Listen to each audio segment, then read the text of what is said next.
Hello friend, नमस्कार। मैं आशीष अवस्थी अपने यूट्यूब चैनल शिक्षा पथ में आप सभी का हार्दिक स्वागत एवं अभिनंदन करता हूं।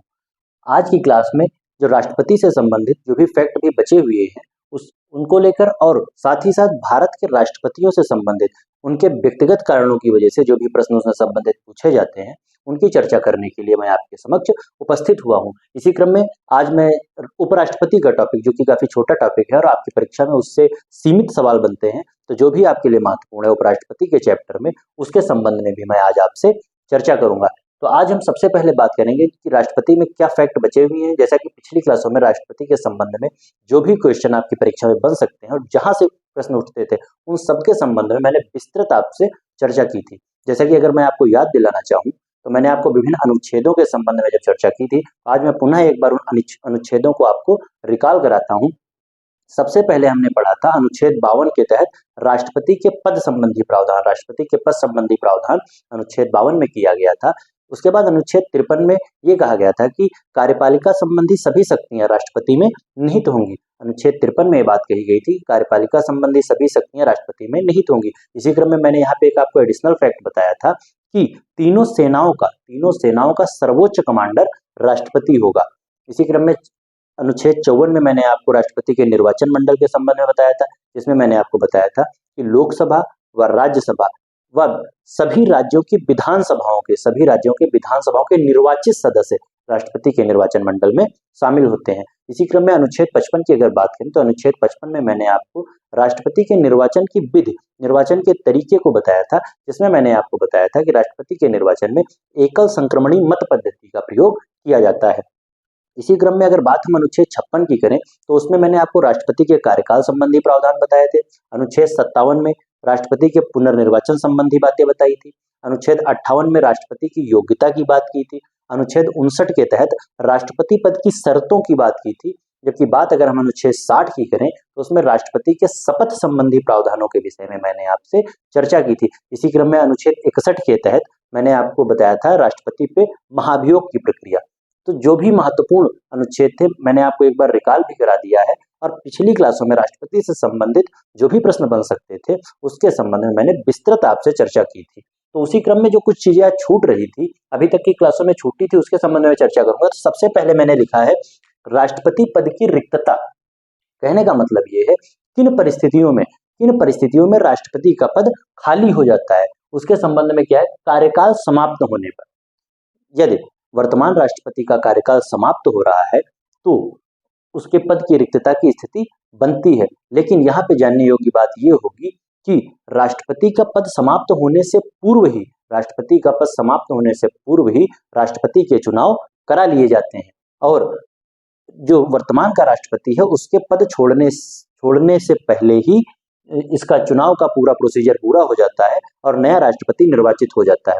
तो इस क्रम में आपको याद रखना है कि रिक्तता की स्थिति बनेगी जब कार्यकाल समाप्त हो जाएगा। अच्छा, मान लो कभी ऐसी परिस्थिति आ जाए कि राष्ट्रपति के पद का कार्यकाल समाप्त हो गया है लेकिन किसी कारणवश अभी राष्ट्रपति का चुनाव नहीं हो पाया है, तो वर्तमान राष्ट्रपति तब तक पद पे बना रहेगा जब तक नया राष्ट्रपति निर्वाचित नहीं हो जाएगा, चाहे उसका कार्यकाल 5 वर्ष से ज्यादा हो जाए।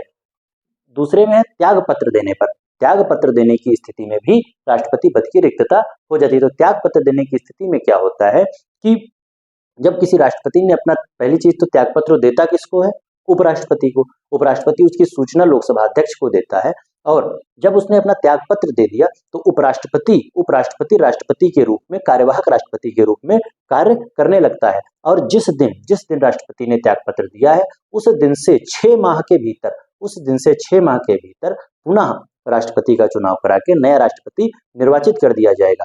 मान लो कभी ऐसी स्थिति है कि राष्ट्रपति ने पद त्याग दिया, राष्ट्रपति ने अपना त्याग पत्र दे दिया और अगले चुनाव में 6 माह से कम का ही समय बचा है, तो चुनाव अपने यथा समय पर होंगे। तो आपको याद रखना है कि अगर त्याग पत्र दे देता है तो 6 माह के भीतर चुनाव करवाना अनिवार्य होगा।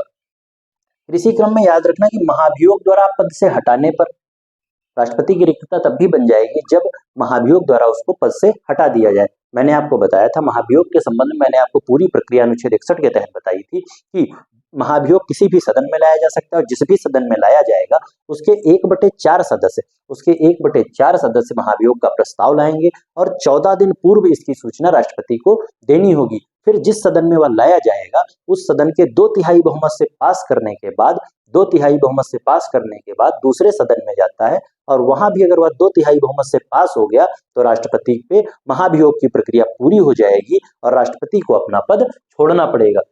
फिर रिक्तता की स्थिति बनेगी अगर राष्ट्रपति की मृत्यु हो जाए। निर्वाचन अवैध घोषित होने पर, निर्वाचन अवैध घोषित होने का मतलब ये है कि कोई व्यक्ति यदि राष्ट्रपति पद का चुनाव लड़ता है और वह निर्वाचित हो जाता है लेकिन उसके बाद पता चलता है कि जो राष्ट्रपति पद की योग्यताएं वह नहीं पूर्ण कर रहा है तो उस निर्वाचन को अवैध घोषित कर दिया जाएगा। उस स्थिति में भी राष्ट्रपति पद की रिक्तता बन जाती है। फिर मैंने लिखा है भारत के राष्ट्रपति। तो भारत के विभिन्न राष्ट्रपतियों से संबंधित जो भी प्रश्न अभी तक की परीक्षाओं में पूछे गए हैं मैंने सबको इसमें शामिल किया है। बाकी जो भी जितने राष्ट्रपति बने हैं क्रमवार मैंने लिख दिए हैं, लेकिन इसमें से जो भी आपके लिए महत्वपूर्ण है उसके संबंध में मैं आपसे विस्तृत चर्चा करूंगा। यदि हम सबसे बेसिक प्रश्न की बात करें कि भारत का पहला राष्ट्रपति कौन था, तो आप सभी लोगों को पता होगा कि भारत के पहले राष्ट्रपति डॉक्टर राजेंद्र प्रसाद थे और इनका कार्यकाल 1950 से 1962 तक रहा। कहने का मतलब ये है कि ये दो बार भारत के राष्ट्रपति रहे हैं। तो आपको याद रखना है कि ये 2 बार भारत के राष्ट्रपति कौन रहे हैं, डॉक्टर राजेंद्र प्रसाद। उसके बाद बात की जाए दूसरे नंबर पे आते हैं डॉक्टर सर्वपल्ली राधाकृष्णन। डॉक्टर सर्वपल्ली राधाकृष्णन जिनका कार्यकाल 1962 से 1967 तक रहा है। इनके विषय में आपको एक बात याद रखनी है कि ऐसे पहले राष्ट्रपति जो उपराष्ट्रपति के पद से राष्ट्रपति के पद पर आए थे। तो आपको याद रखना है कि डॉक्टर सर्वपल्ली राधाकृष्णन पहले ऐसे उपराष्ट्रपति हैं जो उपराष्ट्रपति के बाद राष्ट्रपति भी बने थे। तो 1962 से 67 तक इनका कार्यकाल था। इनके क्रम में एक बहुत बेसिक फैक्ट है, आप सबको पता होगा कि डॉक्टर सर्वपल्ली राधाकृष्णन के जन्म दिवस 5 सितंबर के अवसर पर राष्ट्रीय शिक्षक दिवस मनाया जाता है, ये आपको याद रखना है। फिर तीसरे क्रम पे आते हैं डॉक्टर जाकिर हुसैन। इनका कार्यकाल 1967 से 69 तक रहा। डॉक्टर जाकिर हुसैन के संबंध में 2 तरीके के प्रश्न आपसे पूछे जाते हैं। एक तो ये पूछा जाता है कि भारत के प्रथम मुस्लिम राष्ट्रपति कौन थे, तब आपको याद रखना है कि भारत के प्रथम मुस्लिम राष्ट्रपति डॉक्टर जाकिर हुसैन थे। और ऐसे प्रथम राष्ट्रपति जिनकी कार्यकाल के दौरान मृत्यु हो गई थी वो भी डॉक्टर जाकिर हुसैन थे। इसी क्रम में अभी मैं जब आपको आगे 5वें नंबर पर फखरुद्दीन अली अहमद को पढ़ाऊंगा उसमें भी बताऊंगा कि फखरुद्दीन अली अहमद की मृत्यु भी अपनी पदावधि के दौरान हो गई थी। तो डॉक्टर जाकिर हुसैन के संबंध में आपको याद रखना है कि पहली चीज तो भारत के तीसरे राष्ट्रपति थे, फिर भारत के प्रथम मुस्लिम राष्ट्रपति थे, फिर पहले ऐसे राष्ट्रपति थे जिनकी कार्यकाल के दौरान मृत्यु हो गई थी। तो यहाँ पे एक चीज मैं आपको और बताया दे रहा हूँ कि जब कार्यकाल के दौरान इनकी मृत्यु हो गई थी तब इस राष्ट्रपति पद की रिक्तता संबंधी बात सामने आई थी। तो उस समय क्योंकि वीवी गिरी जो बाद में चौथे राष्ट्रपति बने हैं, तो उस समय वीवी गिरी उपराष्ट्रपति थे। तो डॉक्टर जाकिर हुसैन की मृत्यु के बाद वीवी गिरी कार्यवाहक राष्ट्रपति के रूप में कार्य करने लगे थे। वीवी गिरी कार्यवाहक राष्ट्रपति के रूप में कार्यकाल करने लगे थे। लेकिन क्योंकि वीवी गिरी को अगला राष्ट्रपति का चुनाव, बहुत महत्वपूर्ण बात है, यहाँ पे आपके लिए समझने वाली बात है और यहाँ से प्रश्न एग्जामिनर उठा भी सकता है उच्च स्तरीय परीक्षाओं के लिए। तो बहुत महत्वपूर्ण बात यहाँ पे यह है कि डॉक्टर जाकिर हुसैन की मृत्यु के बाद कार्यवाहक राष्ट्रपति के रूप में वीवी गिरी ने अपना शासन चालू किया था। लेकिन क्योंकि वीवी गिरी को राष्ट्रपति का चुनाव लड़ना था तो इसलिए उन्होंने उपराष्ट्रपति पद से भी त्याग पत्र दे दिया। तब ऐसी स्थिति बन गई कि ना तो राष्ट्रपति का पद भी खाली हो गया और साथ साथ उपराष्ट्रपति का भी पद खाली हो गया।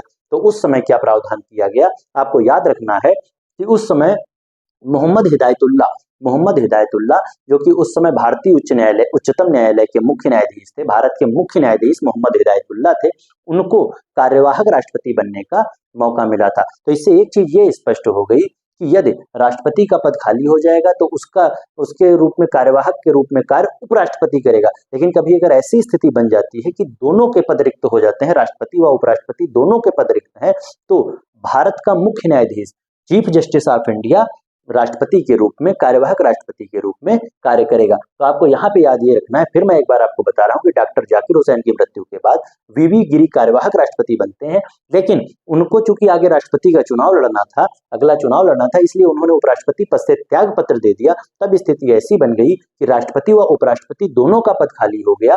तब उस समय के जो chief justice of India Mohammad Hidayatullah थे, वो कार्यवाहक राष्ट्रपति के रूप में कार्यरत हो गए थे। फिर चौथे के रूप में आपको याद रखना है वीवी गिरी। वीवी गिरी 1969 से 74, वीवी गिरी का कार्यकाल 1969 से 74 तक रहा है। मैंने आपको ये भी ऊपर बताया है कि जब डॉक्टर जाकिर हुसैन की मृत्यु हुई थी तो यही वीवी गिरी कार्यवाहक राष्ट्रपति बने थे। उसके बाद इन्होंने चुनाव लड़ा। और एक बात आपके लिए जानने बहुत महत्वपूर्ण बात है कि ये स्वतंत्र उम्मीदवार यानी कि निर्दलीय उम्मीदवार के रूप में वीवी गिरी ने चुनाव, तो यहाँ से ये प्रश्न उठ सकता है कि निर्दलीय उम्मीदवार के रूप में चुनाव लड़कर चुनाव जीतने वाले या राष्ट्रपति के रूप में निर्वाचित होने वाले व्यक्ति कौन थे? तो वीवी गिरी। इनके संबंध में आपको याद रखना। इन्हीं के संबंध में एक बात और, पहले कार्यवाहक राष्ट्रपति, पहले कार्यवाहक राष्ट्रपति अभी मैंने आपको बताया जब डॉक्टर जाकिर हुसैन की मृत्यु हुई थी तब एक कार्यवाहक राष्ट्रपति बने थे। तो अगर आपसे ये प्रश्न पूछ लिया जाए कि भारत के पहले कार्यवाहक राष्ट्रपति कौन बने थे, आपको याद रखना है वीवी गिरी। फिर एक बहुत महत्वपूर्ण बात कि दूसरे चरण जो ये चुनाव था वीवी गिरी के सामने प्रत्याशी थे ज्ञानी जैल सिंह, नीलम संजीव रेड्डी। वीवी गिरी के सामने प्रत्याशी थे नीलम संजीव रेड्डी। तो नीलम संजीव रेड्डी और इनके बीच में बहुत कांटे का मुकाबला हुआ था। और पहली गणना में, मैंने यहाँ पे लिखा दूसरे चरण की मतगणना में, इस चुनाव का रिजल्ट दूसरे चरण की मतगणना में आया था। कहने का मतलब ये है कि पहली चरण की मतगणना जिसमें प्रथम वरीयता वोटों की गिनती हुई थी, उसमें किसी को स्पष्ट बहुमत, जो मैंने आपको वहां पे बताया था 50% प्लस किसी को प्राप्त नहीं हुआ था, इसलिए इसमें दूसरे चरण की मतगणना करनी पड़ी थी। तो अगर आपसे इस तरीके का प्रश्न पूछा जाए कि ऐसा कौन सा राष्ट्रपति है जो दूसरे चरण की मतगणना द्वारा निर्वाचित हुआ था, तो आपको याद रखना है वीवी गिरी। वीवी गिरी ने इसमें एक बात कही थी कि आप अपनी अंतरात्मा की आवाज पर मतदान कीजिए। जब वीवी गिरी अपने चुनाव का प्रचार कर रहे थे तो उन्होंने ये बात कही थी कि अंतरात्मा की आवाज पे मतदान करिए। तो इससे संबंधित प्रश्न आपसे पूछा जा सकता है। चूंकि ये स्वतंत्र उम्मीदवार यानी कि निर्दलीय उम्मीदवार के रूप में चुनाव लड़ रहे थे, तो इन्होंने ये बात कही थी। वीवी गिरी के संबंध में एक बात और जानने वाली है कि यह राष्ट्रपति, उपराष्ट्रपति, कार्यवाहक राष्ट्रपति तीनों पदों पे रहे। वीवी गिरी ने राष्ट्रपति के रूप में भी कार्य किया, उपराष्ट्रपति के रूप में भी कार्य किया और कार्यवाहक राष्ट्रपति के रूप में भी कार्य किया है। उसके बाद आते हैं फखरुद्दीन अली अहमद। इनके विषय में, इनका कार्यकाल 1974 से 1977 तक रहा। 1974 से 1977 तक फखरुद्दीन अली अहमद का कार्यकाल रहा। और इनके संबंध में जानने वाली बात सिर्फ ये है कि जाकिर हुसैन के बाद इनकी भी मृत्यु पदावधि के दौरान ही हो गई थी। अपने कार्यकाल के दौरान ही फखरुद्दीन अली अहमद की मृत्यु भी हो गई थी। उसके बाद आते हैं एन संजीव रेड्डी जिनका कार्यकाल 1977 से 1982 तक रहा। अभी मैंने आपको पीछे बताया कि जब वीवी गिरी के सामने चुनाव लड़े थे, चुनाव हार गए थे, लेकिन 1977 में जब दोबारा ये चुनाव लड़ते हैं तो ये निर्विरोध चुन लिए। मतलब कहने का मतलब ये है कि इनके विरोध में कोई दूसरा प्रत्याशी नहीं था। तो आपको याद रखना, यहाँ से प्रश्न उठता है कि भारत के राष्ट्रपति के रूप में निर्विरोध चुने जाने वाले व्यक्ति कौन थे? तो आपको याद रखना है नीलम संजीव रेड्डी। इसके बाद आते हैं ज्ञानी जैल सिंह। 1982 से 87, आपको याद आ गया होगा, कल की क्लास में मैंने जब पॉकेट वीटो के संबंध में पढ़ाया था तो वहां पे मैंने आपको बताया था कि ज्ञानी जैल सिंह ने पॉकेट वीटो का प्रयोग किया था भारतीय डाक संशोधन अधिनियम पे। तो आपको याद होगा। तो इनके संबंध में सिर्फ यही एक बात बनती है कि भारत के ऐसे कौन से राष्ट्रपति हैं जिन्होंने पॉकेट वीटो का यूज किया था? तो आपको याद रखना है ज्ञानी जैल सिंह। इसी क्रम में अगर हम बात करें तो आते हैं आर वेंकट रमन, 1987 से 1992। इनके संबंध में मैंने कल आपको बताया था कि 1991 में इन्होंने 1991 में आर वेंकट रमन ने जो पहला वाला वीटो था, मैं उसका नाम भूल रहा हूँ, जो पहला वीटो था उसके संबंध में इन्होंने पहले वीटो का इन्होंने प्रयोग किया था। आपको याद रखना है जो आर वेंकट रमन है, इन्होंने पहले वीटो का, जो पहले नंबर पे मैंने कल आपको बताया था, मेरे दिमाग आत्यांतिक वीटो, मुझको याद आ गया कि जो आत्यांतिक वीटो था, आत्यांतिक वीटो का प्रयोग 1991 में आर वेंकट रमन के द्वारा किया गया था। जबकि इसी क्रम में मैंने आपको बताया था कि 1954 में आत्यांतिक वीटो का प्रयोग इसने डॉक्टर राजेंद्र प्रसाद ने भी किया था। फिर 9वें नंबर पे आते हैं डॉक्टर शंकर दयाल शर्मा, 1992 से 1997। डॉक्टर शंकर दयाल शर्मा से संबंधित ऐसी कोई भी महत्वपूर्ण बात नहीं है, बस इनका कार्यकाल याद रखिएगा 1992 से 97। फिर के.आर. नारायणन आते हैं जिनका कार्यकाल 1997 से 2002 है। फिर doctor APJ Abdul Kalam, doctor APJ Abdul Kalam जिनका कार्यकाल 2002 से 2007 है। फिर श्रीमती प्रतिभा पाटिल 2007 से 2012। इनके संबंध में एक महत्वपूर्ण फैक्ट ये बनता है कि भारत की प्रथम महिला राष्ट्रपति के रूप में निर्वाचित होने वाली महिला कौन थी, आपको याद रखना है श्रीमती प्रतिभा पाटिल, जिनका कार्यकाल 2007 से 2012 तक रहा। फिर प्रणब मुखर्जी 2012 से 2017 तक आए। फिर रामनाथ कोविंद 2017 से 2022। रामनाथ कोविंद के संबंध में आप एक बात ये जान लीजिए कि राष्ट्रपति बनने से पूर्व ये बिहार के राज्यपाल थे। फिर जो वर्तमान की राष्ट्रपति हैं श्रीमती द्रौपदी मुर्मू, श्रीमती द्रौपदी मुर्मू 2022 से अब तक इनके संबंध में एक बहुत महत्वपूर्ण बात यह है कि स्वतंत्र भारत में जन्म लेने वाली एकमात्र राष्ट्रपति अभी तक हुई हैं, तो वर्तमान राष्ट्रपति श्रीमती द्रौपदी मुर्मू है। तो यहाँ से एक चीज स्पष्ट हो गई कि स्वतंत्र भारत में जन्म लेने वाली, और यहाँ से एग्जामिनर अगर आपसे ये प्रश्न पूछ ले कि भारत की सबसे युवा राष्ट्रपति कौन है, तो आपको याद रखना है श्रीमती द्रौपदी मुर्मू। फिर इनके संबंध में इनका जन्म हुआ था 20 जुलाई 1958 को, यानी कि भारत की आजादी के बाद, इसीलिए कहा गया कि स्वतंत्र भारत में जन्म लेने वाली एकमात्र राष्ट्रपति। फिर देश की पहली आदिवासी व दूसरी महिला राष्ट्रपति, देश की पहली आदिवासी राष्ट्रपति कौन है, श्रीमती द्रौपदी मुर्मू। और दूसरी महिला राष्ट्रपति क्योंकि पहली मैंने आपको ऊपर बताया है कौन थी, श्रीमती प्रतिभा पाटिल। इसी क्रम में आपको याद रखना कि यह किस जनजाति से संबंधित है, यह संथाल जनजाति से संबंधित। किस जनजाति से संबंधित है, संथाल जनजाति से संबंधित है, और ये रहने वाली है मयूरभंज उड़ीसा की। इनके संबंध में चूंकि वर्तमान की राष्ट्रपति हैं तो इस तरीके के प्रश्न आपसे पूछे जा सकते हैं, तो आपको याद रखना है कि ये मयूरभंज उड़ीसा की रहने वाली हैं, संथाल जनजाति से हैं, और देश की प्रथम आदिवासी राष्ट्रपति हैं, दूसरी महिला राष्ट्रपति हैं। और इनके क्रम में एक बात आपको और याद रखनी है, कि इन्होंने किसको हराया, ये भी प्रश्न आपसे पूछा जा सकता है कि इनके समक्ष चुनाव में कौन थे, तो आपको याद रखना कांग्रेस से यशवंत सिन्हा, इनके सामने के प्रत्याशी थे यशवंत सिन्हा, ये बात भी आपको याद रखनी है। साथ ही साथ इनके संबंध में एक बात और है कि यह राष्ट्रपति बनने से पूर्व झारखंड की राज्यपाल थी, झारखंड की पहली महिला राज्यपाल।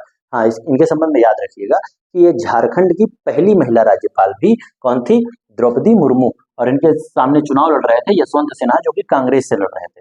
तो फिलहाल भारत के विभिन्न राष्ट्रपतियों के संबंध में जो भी महत्वपूर्ण फैक्ट उनसे पूछे जाते हैं उनके संबंध में मैंने आपको बता दिया। खासकर आप इन आर वेंकटरमण को याद रखिएगा कि 1991 में, अभी भूल गया था, 1991 आत्यंतिक वीटो का प्रयोग इन्होंने किया था, जबकि 1954 में डॉक्टर राजेंद्र प्रसाद ने आत्यंतिक वीटो का प्रयोग किया था, और ज्ञानी जैल सिंह ने पॉकेट वीटो का प्रयोग भारतीय डाक संशोधन अधिनियम के लिए किया था। तो इनसे संबंधित जो भी महत्वपूर्ण फैक्ट थे मैंने आपको बता दिए हैं, और अगर आपको इतना तैयार है तो किसी भी राष्ट्रपति से संबंधित कोई भी फैक्ट आपसे नहीं छूटेगा। इसी क्रम में आपको याद रखना कि मोहम्मद हिदायतुल्लाह, मैंने अभी आपको ऊपर बताया है कि जब आपके डॉक्टर जाकिर हुसैन की मृत्यु हुई थी तो वीवी गिरी कार्यवाहक राष्ट्रपति बने थे, क्योंकि वो उस समय उपराष्ट्रपति थे, लेकिन आगे उनको चुनाव लड़ना था तो उन्होंने अपने उपराष्ट्रपति पद से त्याग पत्र दे दिया था। तब मोहम्मद हिदायतुल्लाह, जो कि उस समय भारत के मुख्य न्यायाधीश थे, उन्होंने कार्यवाहक राष्ट्रपति के रूप में कार्य किया था। तो इनके संबंध में बात याद रखनी है कि मोहम्मद हिदायतुल्लाह एकमात्र व्यक्ति हैं जो राष्ट्रपति, उपराष्ट्रपति व चीफ जस्टिस ऑफ इंडिया यानी कि भारत के मुख्य न्यायाधीश भी रहे हैं। अगर आपसे ऐसा प्रश्न बन जाए कि ऐसे व्यक्ति का नाम बताइए जो भारत का राष्ट्रपति भी रहा हो, भारत का उपराष्ट्रपति भी रहा हो और भारत में मुख्य न्यायाधीश भी रहा हो, तब आपका जवाब मोहम्मद हिदायतुल्लाह हो जाएगा, क्योंकि जाकिर हुसैन की मृत्यु के समय ये एक बार कार्यवाहक राष्ट्रपति बने, और आगे भी जब मैं आपको उपराष्ट्रपति पढ़ाऊंगा तो उसमें उपराष्ट्रपति भी बने थे और चीफ जस्टिस ऑफ इंडिया तो ये थे ही। तो राष्ट्रपति से संबंधित जितने महत्वपूर्ण फैक्ट बन सकते थे मैंने आपको सब बता दिए हैं। पिछली 2 क्लास है और आज की क्लास, अगर तीनों आपको तैयार होंगी तो राष्ट्रपति से बनने वाला कोई भी प्रश्न आपसे नहीं छूटेगा। एक चीज यहाँ पे मुझसे छूट रही थी कि आप याद रखिएगा कि राष्ट्रपति का जो निर्वाचन है वो अप्रत्यक्ष निर्वाचन होता है। राष्ट्रपति का निर्वाचन अप्रत्यक्ष निर्वाचन होता है, क्योंकि यहाँ जनता सीधे अपने मताधिकार का प्रयोग नहीं करती है, बल्कि जनता द्वारा चुने गए प्रतिनिधि अपने मताधिकार का प्रयोग करके राष्ट्रपति को चुनते हैं। तो आपको याद रखना है राष्ट्रपति या उपराष्ट्रपति का चुनाव अप्रत्यक्ष निर्वाचन की श्रेणी में आता है, अप्रत्यक्ष निर्वाचन की श्रेणी में आता है। अब हम बात करेंगे उपराष्ट्रपति की। तो उपराष्ट्रपति के संबंध में मैंने आपको पहले ही बताया है, ये बहुत छोटा टॉपिक है और इससे ज्यादा कोई फैक्ट नहीं बनते हैं ना, आपकी परीक्षा में से ज्यादा प्रश्न पूछे गए हैं। जो भी प्रश्न आपकी परीक्षा में पूछे गए मैं उनके संबंध में आपसे चर्चा करता हूँ। तो बात अगर हम करें सबसे पहले अनुच्छेद 63 की, राष्ट्रपति उपराष्ट्रपति पद की शुरुआत अनुच्छेद 63 से होती है और इसमें कहा गया है उपराष्ट्रपति के पद के संबंध में, उपराष्ट्रपति के पद का प्रावधान अनुच्छेद 63 के तहत किया गया है। फिर अनुच्छेद 64 में कहा गया है राज्यसभा का पदेन सभापति होगा। अनुच्छेद 64 के तहत राष्ट्रपति उपराष्ट्रपति राज्यसभा का पदेन सभापति होगा। एकमात्र यही इसका कार्य है। इसके दो कार्य हैं। अगर इसके कार्यों के संबंध में आपको बताऊं तो उपराष्ट्रपति के सिर्फ दो कार्य हैं। एक तो यार राज्यसभा की अध्यक्षता करेगा, राज्यसभा का पदेन सभापति होगा। दूसरा, राष्ट्रपति की अनुपस्थिति में कार्यवाहक राष्ट्रपति के रूप में कार्य करेगा। तो अनुच्छेद 64 के तहत याद रखना है राज्यसभा का पदेन सभापति होगा। फिर अनुच्छेद 65 में कहा गया आकस्मिक परिस्थितियों में राष्ट्रपति पद का निर्वहन करेगा। आकस्मिक परिस्थितियां मैंने बताई कि राष्ट्रपति अपना त्यागपत्र दे दे, उसकी मृत्यु हो जाए, तो उस समय कार्यवाहक राष्ट्रपति के रूप में कार्य कौन करेगा? उपराष्ट्रपति, और इसका प्रावधान अनुच्छेद 65 के तहत किया गया है। फिर अनुच्छेद 66 में इसके निर्वाचन संबंधी बात कही गई। अनुच्छेद 66 में इसके निर्वाचन संबंधी बात कही गई है। तो यहाँ पे एक चीज आप याद रखिएगा, जब मैंने राष्ट्रपति के निर्वाचक मंडल के संबंध में आपको बताया था तो वहां मैंने आपको लोकसभा, राज्यसभा व सभी राज्य की विधानसभाओं के सभी राज्य की विधानसभाओं के सभी निर्वाचित सदस्यों के विषय में आपको बताया था कि उसके निर्वाचक मंडल में शामिल होते हैं। जबकि बात अगर हम उपराष्ट्रपति की करें तो अनुच्छेद 66 के तहत उपराष्ट्रपति के निर्वाचक मंडल में संसद के सभी सदस्य, यहाँ निर्वाचित हो या मनोनीत सदस्य, संसद के सभी सदस्य, कहने का मतलब लोकसभा व राज्यसभा के सभी सदस्य, चाहे वह निर्वाचित हो या मनोनीत सदस्य हो, सभी उपराष्ट्रपति के निर्वाचन मंडल में शामिल होंगे। तो आपको याद रखना है लोकसभा व राज्यसभा के सभी सदस्य, और यहाँ पे विधानसभाओं के सदस्यों से कोई लेना देना नहीं होगा। उपराष्ट्रपति के निर्वाचक मंडल में विधानसभा के सदस्य शामिल नहीं होंगे, सिर्फ लोकसभा व राज्यसभा के सभी सदस्य, कहने का मतलब चाहे निर्वाचित हो या मनोनीत हो, सभी सदस्य इसके चुनाव में भाग लेंगे। फिर अनुच्छेद 67 में इसके कार्यकाल संबंधी व योग्यता संबंधी बातें की गई। अनुच्छेद 67 के तहत उपराष्ट्रपति का कार्यकाल जो कि 5 वर्ष का, शपथ ग्रहण के बाद 5 वर्ष का होगा, और इसकी योग्यता संबंधी प्रावधान में वही बातें सेम है जो राष्ट्रपति के संबंध में थी कि भारत का नागरिक हो, आयु 35 वर्ष पूरी कर चुका हो। राष्ट्रपति के संबंध में था कि वह लोकसभा का सदस्य बनने योग्य हो, और इसके उपराष्ट्रपति के संबंध में बात ये होगी कि यह राज्यसभा का सदस्य बनने के योग्य हो, राज्यसभा का सदस्य बनने की योग्यता रखता हो। और 2-3 और थी जो मैंने आपको बताया था, दिवालिया व पागल ना हो, तो उपराष्ट्रपति में भी यही है, राष्ट्रपति में भी यही बात थी। फिर इसको 20 प्रस्तावक व 20 अनुमोदक, अगर हम तुलना इसकी राष्ट्रपति से करें तो आपको राष्ट्रपति के चुनाव में मैंने आपको बताया था कि उस राष्ट्रपति की योग्यता में मैंने आपको क्या बताया था, यहाँ पे 50 प्रस्तावक व 50 अनुमोदक की आवश्यकता थी, जबकि उपराष्ट्रपति की योग्यता में 20 प्रस्तावक व 20 अनुमोदक की आवश्यकता होती है। तो आपको ये बात याद रखनी है। फिर राष्ट्रपति के चुनाव में मैंने जमानत राशि संबंधी बात बताई थी कि 15,000 रुपए जमानत राशि जमा करनी होती है, तो उपराष्ट्रपति के चुनाव में भी 15,000 रुपए जमानत राशि के रूप में जमा करने होंगे, और वही प्रावधान होगा यदि कुल मतों का 1/6 मत उपराष्ट्रपति प्राप्त कर लेता है तो उसकी जमानत राशि वापस हो जाएगी, वैसे जब्त कर ली जाएगी। फिर बात करें अनुच्छेद 68 की, रिक्ति की पूर्ति के लिए चुनाव का समय निर्धारण, थोड़ा समझने वाली बात यहाँ पे है, तथा आकस्मिक रिक्ति की पूर्ति के लिए चुने गए व्यक्ति का कार्यकाल। कहने का मतलब यह है कि किसी कारणवश उपराष्ट्रपति का पद खाली हो जाता है तो जब तक चुनाव नहीं होते हैं उस बीच में जो चुना गया व्यक्ति, आकस्मिक रूप से जो कार्यवाहक चुना गया व्यक्ति है, उसके कार्यकाल संबंधी प्रावधान अनुच्छेद 68 में किए गए हैं। और यदि आपसे डायरेक्ट उपराष्ट्रपति के कार्यकाल संबंधी बात पूछी जाए तो उसका प्रावधान अनुच्छेद 67 के तहत किया गया। फिर अनुच्छेद 69 में उपराष्ट्रपति के शपथ संबंधी प्रावधान है। अनुच्छेद 69 के तहत उपराष्ट्रपति के शपथ संबंधी प्रावधान है, और इसमें आपको याद क्या रखना है कि उपराष्ट्रपति को शपथ राष्ट्रपति दिलाता है। उपराष्ट्रपति को शपथ कौन दिलाएगा? राष्ट्रपति दिलाएगा। फिर अनुच्छेद 70 बहुत महत्वपूर्ण, अन्य आकस्मिकताओं में राष्ट्रपति पद का निर्वहन। कहने का मतलब ये है, मैंने आपको अनुच्छेद 65 में बताया कि आकस्मिक परिस्थितियों में राष्ट्रपति के रूप में यह कार्य उपराष्ट्रपति राष्ट्रपति के रूप में कार्य करता है, लेकिन यहाँ जो अनुच्छेद 70 में दिया गया अन्य आकस्मिकताओं, कहने का मतलब ये है कि राष्ट्रपति बीमार पड़ जाए, राष्ट्रपति अनुपस्थित हो, किसी विदेशी यात्रा पे गया हो, और उस समय कोई ऐसी आकस्मिक आवश्यकता पड़ती है कि राष्ट्रपति का कार्य करना है, तो अनुच्छेद 70 के तहत उपराष्ट्रपति राष्ट्रपति के रूप में कार्य कर सकता है। फिर अनुच्छेद 71 चुनाव संबंधी विवाद। कहने का मतलब ये है, अनुच्छेद 71 के तहत मैंने आपको बताया था राष्ट्रपति वाले टॉपिक में भी कि अगर राष्ट्रपति के चुनाव संबंधी कोई विवाद हो जाता है तो उसका निपटारा सुप्रीम कोर्ट करेगा। ठीक वही प्रावधान अनुच्छेद 71 के तहत ही यदि उपराष्ट्रपति के चुनाव संबंधी कोई विवाद होगा तो उसका निपटारा भी सुप्रीम कोर्ट करेगा। अच्छा, इसके संबंध में एक बात आपको और याद रखनी है कि मान लो अगर राष्ट्रपति अनुपस्थित है, मृत्यु हो गई, पद त्याग दिया, कहने का मतलब ये है कि यदि राष्ट्रपति के रूप में, कार्यवाहक राष्ट्रपति के रूप में उपराष्ट्रपति कार्य करता है तो उसके द्वारा किए गए कार्य हमेशा वैध होंगे। कहने का मतलब ये है कि मान लो कोई दूसरा राष्ट्रपति आ जाए तो ऐसा नहीं होगा कि उपराष्ट्रपति द्वारा किए गए कार्य अवैध घोषित हो जाएंगे, ऐसा कुछ नहीं होगा। और जब तक वह राष्ट्रपति के रूप में कार्य करेगा तो उसको सारी सुविधाएं राष्ट्रपति के रूप में ही मिलेंगी। फिर एक बात और आती है वेतन की। अगर आपसे डायरेक्ट ये क्वेश्चन पूछ लिया जाए कि उपराष्ट्रपति का वेतन कितना होता है तो आपको हमेशा जवाब देना है कि उपराष्ट्रपति का कोई वेतन नहीं होता, क्योंकि इसका कार्य राज्यसभा के पदेन सभापति के रूप में होता है। तब आपको याद रखना है कि उपराष्ट्रपति को राज्यसभा के सभापति के रूप में 4 लाख रुपए मासिक वेतन प्राप्त होता है। कितना वेतन? 4 लाख रुपए मासिक वेतन प्राप्त होता है, लेकिन राज्यसभा के सभापति के रूप में, न कि उपराष्ट्रपति के रूप में। फिर मैंने यहाँ पे भारत के जो उपराष्ट्रपति हुए हैं उनके संबंध में लिखा है। आपको इनको क्रम से याद करने की कोई आवश्यकता नहीं है, क्योंकि यहाँ से क्रमवार प्रश्न नहीं पूछे गए हैं। जिसके संबंध में प्रश्न पूछे गए हैं वो मैं आपको मार्क कर दूंगा।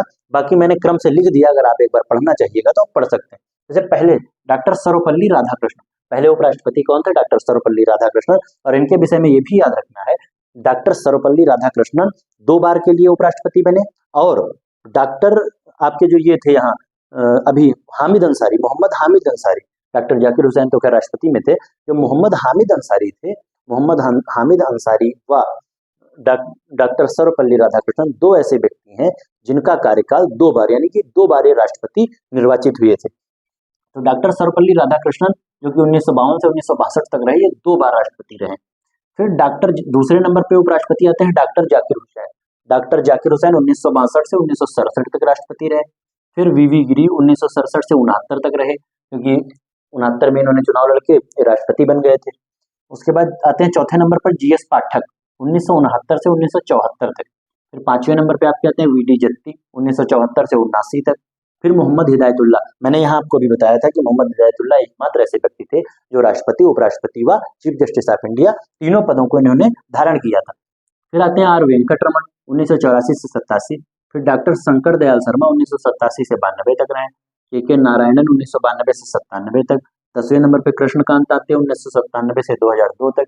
बीएस शेखावत 11वें नंबर पे 2002 से 2007 तक। फिर आते हैं मोहम्मद हामिद अंसारी। मोहम्मद हामिद अंसारी के बारे में आपको ये याद रखना है कि इन्होंने 2 बार उपराष्ट्रपति पद को धारण किया है, और साथ ही साथ डॉक्टर सर्वपल्ली राधाकृष्णन का कार्यकाल भी 10 वर्ष का, यानी कि 2 बार वो भी उपराष्ट्रपति के रूप में निर्वाचित हुए थे। फिर वेंकैया नायडू 2017 से 2022 तक रहे। फिर वर्तमान में है जगदीप धनखड़। अगर बात क्रमवार की जाए तो जगदीप धनखड़ 14वें राष्ट्रपति हैं, लेकिन अगर कार्यकाल के हिसाब से बात की जाए तो 16वें राष्ट्रपति। आप इसमें कंफ्यूज मत होइएगा, अगर आपसे व्यक्तिगत क्रमवार बात कर ली जाए तो 14वें राष्ट्रपति होंगे, और यदि कार्यकाल के रूप में बात की जाए तो 16वें राष्ट्रपति जगदीप धनखड़ है, जो कि 2022 से अभी तक है। इनके संबंध में आपको क्या जानना है कि उपराष्ट्रपति होने से पूर्व पश्चिम बंगाल के राज्यपाल थे, और इनके सामने जो प्रत्याशी थी कांग्रेस से मार्गरेट अलोवा थी। इन्होंने किसको हराया था? मार्गरेट अलोवा को। चूंकि वर्तमान में है तो हो सकता है इनसे कहीं ऐसा प्रश्न बन जाए, बनेगा नहीं, लेकिन मैंने आपकी जानकारी के लिए बता दिया। तो इनके संबंध में आपको याद रखना है, जगदीप धनखड़ राष्ट्रपति बनने से पूर्व पश्चिम बंगाल के राज्यपाल थे, और इनके सामने कांग्रेस की प्रत्याशी कौन थी? मार्गरेट अलोवा। और साथ में आपको याद रखना, अगर क्रम के रूप में, व्यक्तिगत क्रम के रूप में पूछ लिया जाए तो 14वें नंबर के राष्ट्रपति हैं, और यदि कार्यकाल के हिसाब से पूछा जाए तो 16वें नंबर के राष्ट्रपति। इसी क्रम में आपको द्रौपदी मुर्मू को भी याद रखना है, श्रीमती द्रौपदी मुर्मू को भी याद रखना है।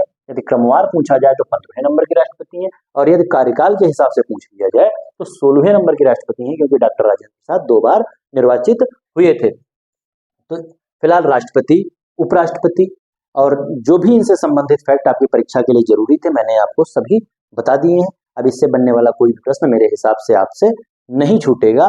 और साथ ही साथ अगर आपने देखा कि जितना फैक्ट जो भी जरूरी था, जो विभिन्न राष्ट्रपतियों के संबंध में जो भी जरूरी था, उपराष्ट्रपति के संबंध में जो भी जरूरी था, मैंने सब कुछ आपको बता दिया है। अब अगली क्लास हम खास करके संसद के संबंध में, मंत्रिमंडल के संबंध में, प्रधानमंत्री के संबंध में अगली क्लास हमारी रहेगी।